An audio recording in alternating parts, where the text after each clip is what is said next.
It's easily. You could open it to open the door of the pump. You see, there are details icons inside of the pump to show you how to put in the tube. Now, Sam will show you how to put it. Okay, come again.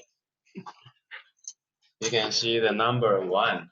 Number 1 is to open the stop valve. Yes, stop valve. Open here. And the number 2 is to install the IV set from the right side to the left side. You can see the right side is from the medicine liquid, and the left side is to the patient.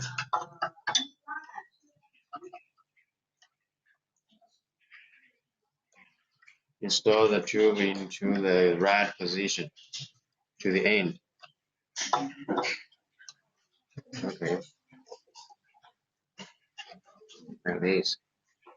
Now you have finished it. We have finished the installation for the tube. Okay. Close the door. Yeah. So let's see the two sides of our pump. Okay.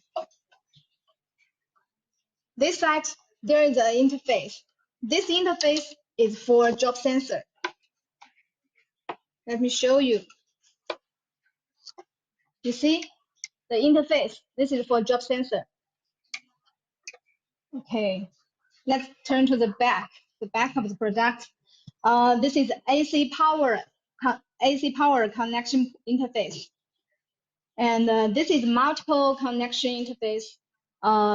It can connect with DC 15 watts power source, and it could also use for data transfer. So this is mainly used to connect with our dock station. Yeah. You see this part? There is an interface. This interface is for warmer. You know warmer? Warmer is to warm up the liquid in the tube. So during the infusion, the patient will feel more comfortable. Especially in winter. Yeah, especially in winter. So now we already finished to introduce you the surface of our pump, and then Sam will introduce you the details function of our SM2. Welcome.